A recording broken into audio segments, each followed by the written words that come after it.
You want to be on camera? No, I don't. Okay. I really don't want to be on camera today, so I'm going to be over here in the corner. No, we're going to talk about sphere, working your sphere, and what it means, and break down a sphere into some categories that may help better help you better organize your sphere in the best way to get the most out of that sphere for you. The sphere is literally SOI, sphere of influence. That is what drives the majority of your business. If you look at it from the standpoint of business, the sphere of influence is attracting business to you from the people you know or the people you meet. And the sphere of influence, again, attracting business to you from the people you know or meet. Breaking down a sphere of influence, it's been my experience to break it down in a couple of different ways. The first category in a sphere of influence is your family. Your family or your very, very close friends you consider family. So your sphere of influence starts with family. They're your primary one or your P1. That's your first level of your sphere of influence is your family. If you don't have your family loaded into command yet as opportunities or as contacts, you should. Because at any given moment, a family member, far or wide, is going to know somebody connected to them that might not be directly connected to you that is going to need to buy or sell a home. And they're not always going to connect the dot. We think because they are so close to us that we assume that they know, right? We assume that they are just going to direct somebody straight to you, and then the next thing you know, you're seeing on Facebook that a relative has bought or sold a home, and you're going, well, why didn't you call me? What the heck? It's not always at the top of everybody's minds in your P1 category. Again, your primary one is your family. This is the most underappreciated and underutilized category in your sphere of influence, because we all take the assumption that somebody is going to direct that traffic to us if they're related to us. It doesn't always happen. In fact, it happens less than it should. And a big reason why is because we take for granted that they're going to do that, so we don't make regular contact with them. What Command and Smart Plans do is it allows us the opportunity to stay in contact without coming across as being too salesy. We can design emails, we can set up a text, we can do several different things within Command that give us quarterly access or quarterly reach to those people in our P1. So the technology's there. 20 years ago, we didn't have that. It was you had a notebook and that was what you used, and most of the P1s got missed because we just took them for granted. Don't take them for granted. Don't take for granted that they can bring you business. So how can you most effectively win with a P1 category, your primary one category in your sphere of influence? The most effective way is show them that you legitimately care. Don't come across like you're trying to get business. Don't approach them like, hey, you know anybody who's looking for a house? That's not how you address your P1. Your P1, you should be approaching them from the standpoint of casual conversation, regular, how you doing? Face-to-face contact. Go for coffee once a quarter. Schedule a lunch date once a quarter. Or use your smart plans and send them an email, just a reminder. A happy birthday. Something that will just, hey, I'm thinking of you.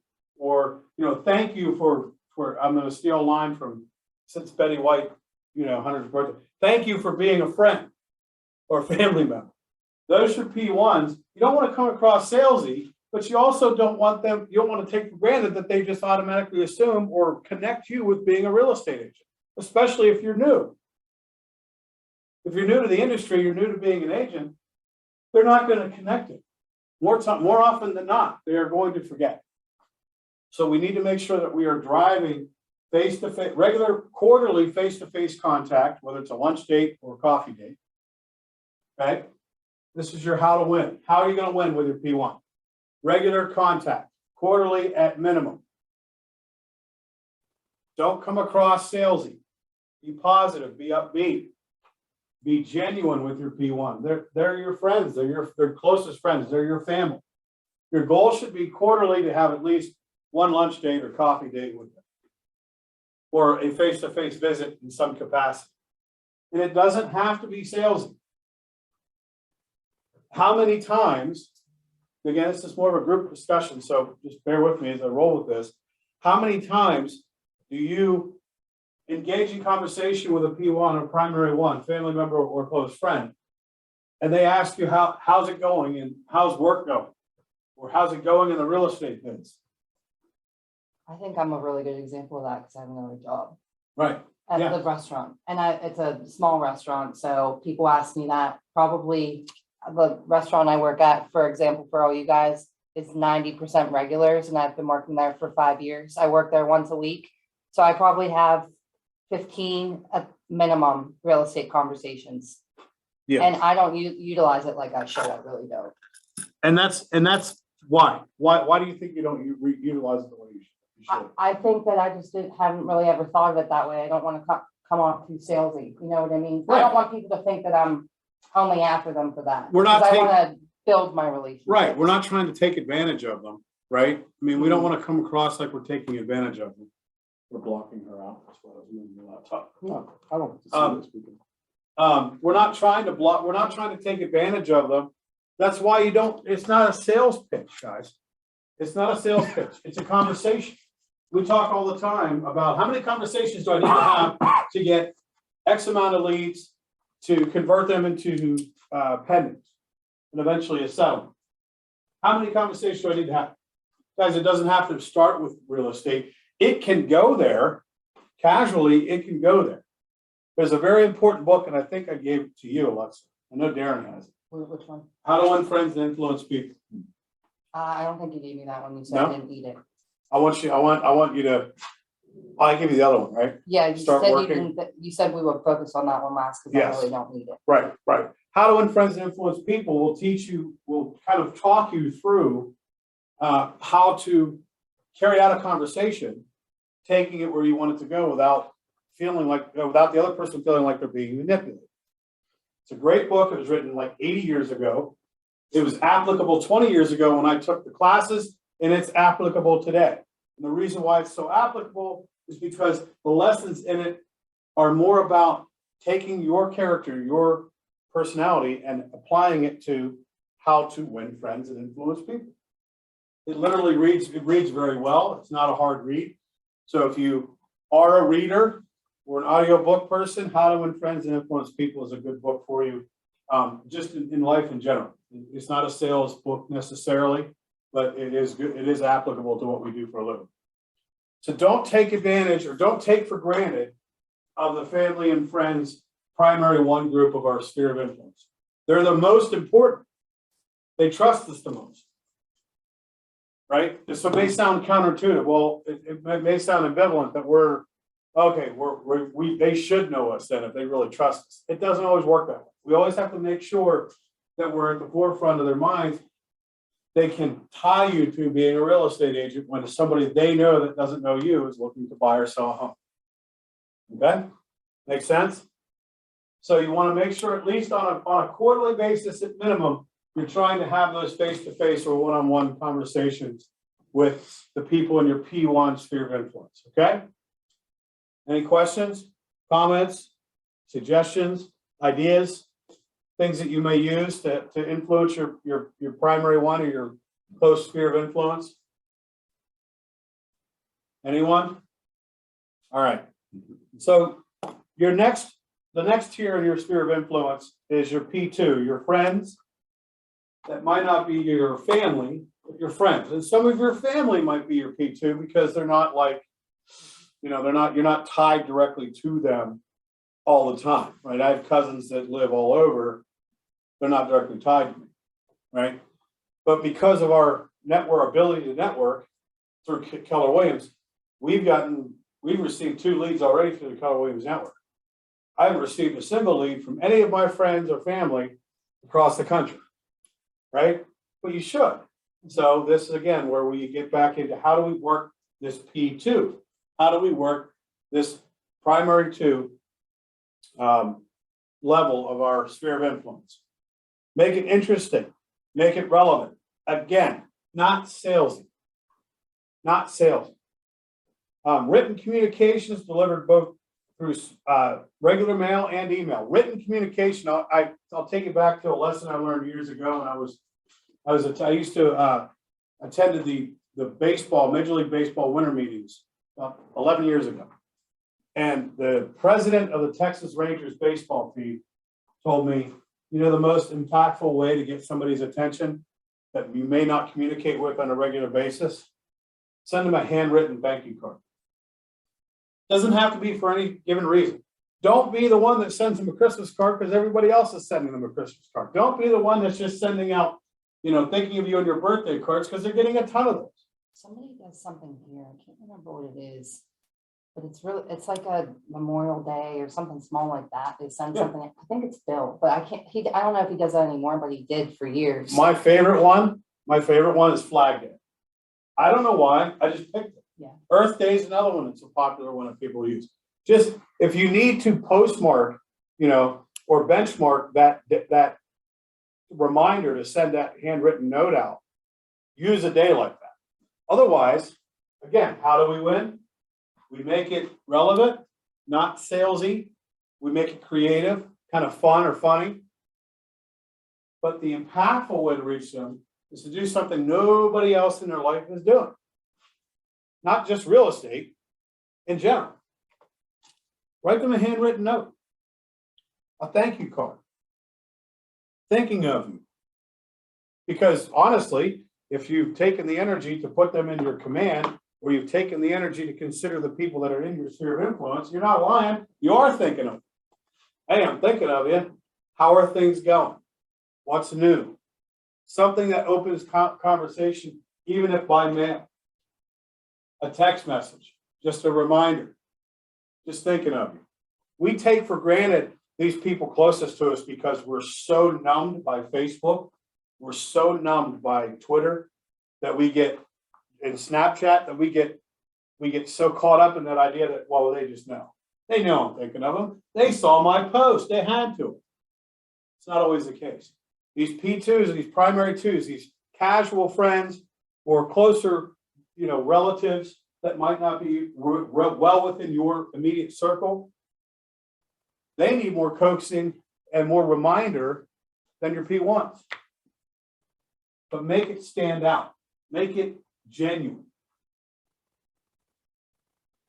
Your goal can't be, boy, I'm gonna get 3 leads from Joey this year, because then that'll come through in your message. It should just be a genuine, I'm thinking of you, I hope everything's going well. Then your name stands out.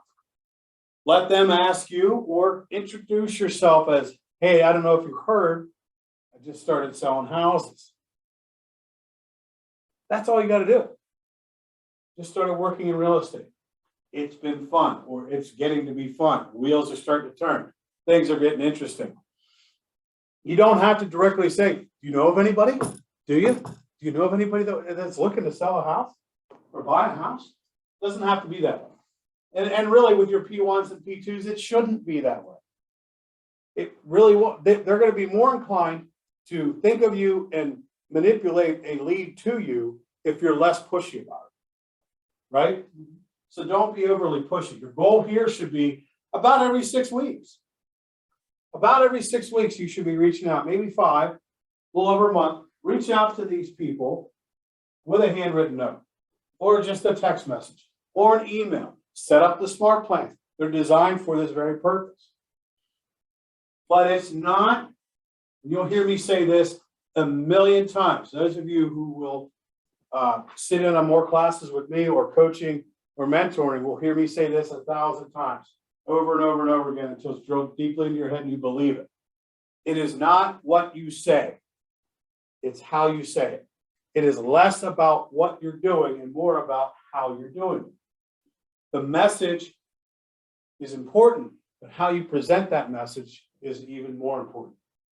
Okay, so present it in a way that's going to stand out. A handwritten note these days stands out above anything that there is. It just does. A text message, just a plain old text message. How many of you get more than 20 text messages a day? How many of you get more than one or two that you don't even open until the end of the day? Or like next week. Yeah, or at all, right? So don't just send a text message. Send a text message with a picture. Facebook's going to tell you that a Facebook post that has a video or a picture with it is more impactful to the newsfeed reader than just a casual post. And that's true. Twitter will tell you the same thing. That's why Snapchat, Reels, Instagram Reels, all that stuff has become more, TikTok has become more widely used in social media, because the image of something moving, even a video, is more, what's the word I'm looking for? Stimulating to the senses than just a regular post that I have to read this. Okay? But that being said, a handwritten card in the mail to somebody from you with your name on the front is more impactful, in my opinion. It has more weight. So getting one or two of those out a quarter it should be your goal to your P2s, your level 2s, your people that are not really in your inner circle, but they're your friends. Okay? Any questions, comments, or anything else that we want to touch on there with that? So we have, just to recap real quick, we have family, your primary one, or P1. And then you have your friends or distant relatives, your primary 2, or P2. Those are your 2 categories, your sphere of influence, right off the top. If they're not in your command contacts, spend the next couple days to get them in there. If you still have your Christmas cards from the holidays, go back, pull them, get the addresses, find their phone numbers, get them in command. Create the opportunities. If they're in command, it's going to be easier for you to create smart plans. It's going to be easier for you to remember to send out your cards, create a task in command to do that. And you'll be out in front of your P1s and your P2s. Okay? Another layer of P2s could be professional. I like to put this in a separate category. Your professional sphere of influence. Give me some examples of some professional sphere of influence. Paul, I would say, is one of mine. Okay. Anthony and Michael from Saks. Okay, so past or future clients, right? Mhm. That were clients of yours. They're from a different, they both employed me, and now they're my clients. Okay. Any other examples? How many of you got mortgage swag over Christmas? Calendars, pens, notepads. That's not a mistake. That's not just a, we're thinking of you, Merry Christmas, thanks for hooking us up this year kind of a thing. That's top of mind awareness and marketing by your professional sphere. They are reaching out to you to put in front of you a reminder on a hopefully continual basis, hopefully for their money that they spent on those gifts, that you're going to remember them. So they're working their sphere. Now, am I suggesting you have to go out and spend hundreds of dollars on swag? No, you don't. Again, how the message is being put out is more important than the message itself. Okay? You don't have to spend hundreds of dollars on swag. You don't have to put a gift basket together or anything like that. You can. It's nice. The resources are there. Use them, whatever. That's great. It's a little extra. But more important than anything else, shoot them a text message. Just checking in to see how the market's treating you. How are things going? That's your mortgage sphere, right? How are things? Anything that you need from me? We're always so reliant upon asking them for stuff that we forget that we're in the business of getting leads too. Universal is what comes to mind whenever you say that, because they do the most with those. They're on top. They're wonderful. Mm-hmm. Yeah, closing companies are huge. Like Brandy, Universal Settlement is just they're just she's a sphere working machine. She's amazing. Yeah. Mhm. Yeah. So, that's one goal. That's one goal, that you want to have with your professional is to make sure you're continually staying in contact with them, whether it's a text message or an email or a phone call. Phone calls are way more impactful than anything else. But a text message is just a quick, hey, how you doing? Just want to see how things are going. I send out 2 or 3 text messages a week to mortgage brokers. Just a, hey, how you doing? Hope things are going well. Hopefully the year is off to a good start, things of that nature. I don't get too deep. They're busy too, but it is just a reminder that we're here. I did that the other day. Here's a success for you. I did it 2 weeks ago. I sent a text out to one of the mortgage brokers. Hey, I just wanted to see how things were going. He sent 3 leads my way in the last 2 weeks. Yeah. He has. So, I mean, it works. I wouldn't have gotten those leads if I hadn't sent that text. Period. Would not have gotten them. So that professional segment of your sphere is vital. Is vital. Some more examples of your professional sphere, as Alexa touched on, clients that you've already worked with, or where you have worked in the past. If you have a good relationship with the folks that you work with at your other jobs, that's a great touch on. Financial advisors, inspection professionals, obviously closing and settlement companies.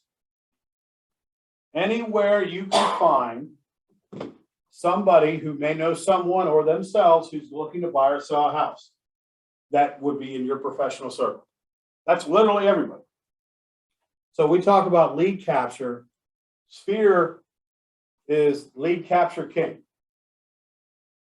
Just nobody works it the way they should. At least not in our area. Not the way they should. Yes, you want to build up your Facebook and you want to use social media. Guys, those things are so important. And we'll have classes upon classes upon classes and drill that into your head about how you can use social media to your advantage and be more benefit, get more out of it, more bang for your buck, all those things. And it is vital. But man, just working your sphere of influence in these ways is going to increase your business. It just is. It just is. And it takes minutes to write a thank you card. It takes minutes to send a text message. It takes minutes to write an email. You can buy those thank you cards in bulk. I have a stack of them in my desk. Absolutely. I buy them off Amazon for like $5 for 25. Well, you could probably design your own on command. You probably could, yeah. You're right. Yes, you can. Absolutely. And we'll have classes on that too, doing some more, showing you guys how to set up designs and designing stuff for your smart plan. A couple other things we'll touch on through the professional and the P2 category, back up to the P2 category. Your spouse or your significant other has coworkers, more than likely, family members, more than likely. They should be involved. They should be a part of your sphere as well. And if they're not, make them. How do you make them? Make contact. Hey, heard you work with my wife. I just wanted to see how things were going with you. We were talking the other night about whatever, create a way to reach to a motive to reach out to them and make contact. It might seem random, but if you spend any time thinking about why not to do it, you're never going to get where you want to be. And you're never going to attain what you absolutely can attain. So don't spend any time on making excuses to why you shouldn't reach out. Just reach out. The worst thing that can happen is they're going to go, what the heck was that? And whatever, right? You're not going to ruin anything. And the best thing that can happen is, I was just actually talking to my mom the other night. She needs to sell her house. Bang. Now you got a listing thing, right? So it never hurts to just think of those people you might not think of, like a spouse's coworkers. Your neighbors, obviously. I had a sales trainer tell me years and years and years ago, be the mayor of your area. Your area is where you live. Be the mayor of your area. If your neighbors don't know you're in real estate, that's a you problem. How do you fix it? What's one way you can fix that? I have been thinking about this for a long time, but I want to do magnets. I want to mail them out, just like my business card. Yeah. That's one of the things I want to accomplish this week is figure that out. Magnets are good. Swag of any kind is good. Anything you can get a postcard, do your zip code and do immediate mailing area. You can break down your zip code into routes, The reason send I out some think about postcards really cheap. Yeah. magnets is because they can go out and like pizza places do them all the time. They can go out in the mail. Normally people keep them because it's just a magnet for on your fridge, Yeah, like right. it's a practical thing that everybody feels like they need. Exactly. Yeah, it is. A calendar, a small refrigerator calendar attached with, there's a litany of different things you can send out. But making that contact is more important, and reaching out to those people is vital. So we'll close it out on that, and we'll pick it up down the road with some more building sphere and working sphere. We had a light class today, so we'll do, I'm hoping I can maybe get over to Pittsburgh and do one in person where we have kind of a group discussion. It kind of makes it more fun where we're throwing out ideas and bouncing things off of each other. So we'll cut it at that, and you guys have a great rest of your week. Bye. See you, everybody.